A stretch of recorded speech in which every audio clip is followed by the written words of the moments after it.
The end of Ra's reign.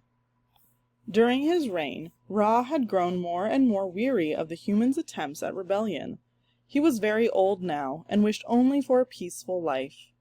Ra knew that the only way to achieve this, however, would be to step down as king and travel far away, so that no one would ever be tempted to challenge him again.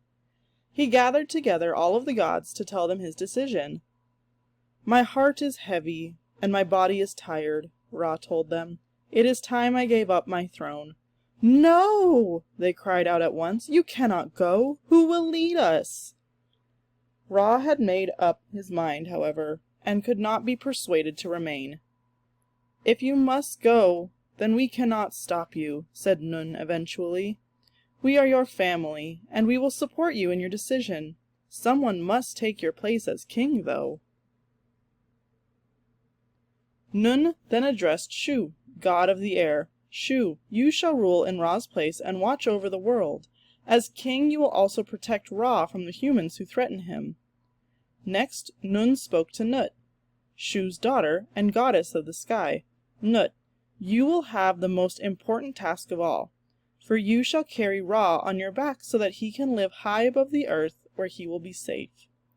Nut looked astonished. "But how?" "Like this, silly child," Nun replied, and Nut's body began to change and grow before their eyes.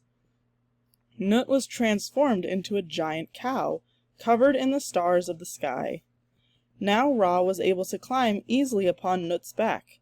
However, not long after he had settled himself comfortably, they were approached by a group of humans. These people considered themselves loyal followers of the sun god and didn't want to see him go. "We will punish those who betrayed you before, mighty Ra, so you may continue your reign in peace."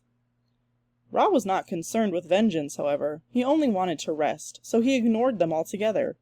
Unfortunately, the humans were not so easily deterred. They set to work and together created heavy clubs and strong bows. It was their intention to use these inventions against the rebellious people, convinced this would make Ra proud. When Ra saw their weapons, though, he was appalled. "Your hearts are filled with violence, and I cannot bear it no longer," Ra shouted. "Nut, take me from this place, for I am done with these humans and their wars," Ra commanded. Just before he left, Ra made one last decree. "When the time comes, Isis and Osiris, your sons, shall take responsibility for carrying the sun." And so it was that Ra retired as the first king of Egypt and the sun god, leaving the earth forever.